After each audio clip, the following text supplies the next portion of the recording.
મધ્ય ઘનશ્યામ વસ્તીનું સનાતન હિન્દુ પરિવારોનું સંમેલન યોજાયું. સમરસતા હિન્દુ સમાજનું કોઈ પણ જ્ઞાતિ જાતિ કે પક્ષ પાર્ટીના વળગડથી મુક્ત એવા સંમેલનની વિશેષતા એ હતી કે 14 જેટલી સોસાયટીના હિન્દુ પરિવારોએ સ્વયંભૂ રીતે જાત મહેનત કરીને પોતપોતાની કર્મકુશળતા કામે લગાડીને આ કાર્યમાં રૂચિ ભાવથી તન મન અને ધનથી આ ભવ્ય સંમેલનને સફળ બનાવ્યું હતું.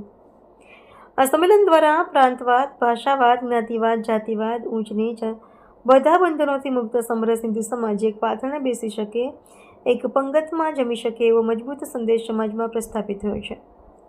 સમાજના કમતીદર શ્રેષ્ઠીઓ વ્યક્તિગત સન્માનની અપેક્ષા વગર આવા કાર્યમાં કરેલ સહયોગને સદભાગ્ય માને તે આ કાર્યની યશ કલગી છે.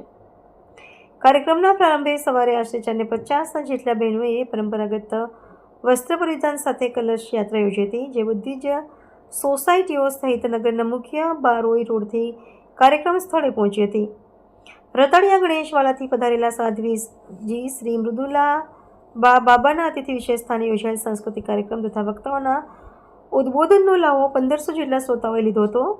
વક્તાઓ શ્રી જીતુભા જાડેજા, ડૉક્ટર મંથન ફફલ, આરતીબેન શર્મા તથા મયંક તિવારીજીએ પોતાના વક્તવ્યમાં મંચ પરિવર્તન દ્વારા રાષ્ટ્ર નિર્માણ અંગે માર્ગદર્શન આપ્યું હતું. ઋષિરાજ વિદ્યાનિકેતન તથા સરસ્વતી શિશુ મંદિરના વિદ્યાર્થીઓ સાથે સોસાયટીના બાળકો દ્વારા રાષ્ટ્રભક્તિનો તથા ભારતીય સંસ્કૃતિનો સંદેશ આપતી રંગારંગ કૃતિઓ રજૂ કરવામાં આવી હતી. બહેનો દ્વારા કરવામાં આવેલ સુશોભન આકર્ષણનું કેન્દ્ર બન્યું હતું. બ્યુરો રિપોર્ટ પ્રકાશ રોશિયા, ડેઇલી ક્રાઇમ ન્યૂઝ. અમારી ચેનલને લાઇક, શેર અને સબસ્ક્રાઇબ કરો. ડેઇલી ક્રાઇમ ન્યૂઝ, સત્યની સાથે.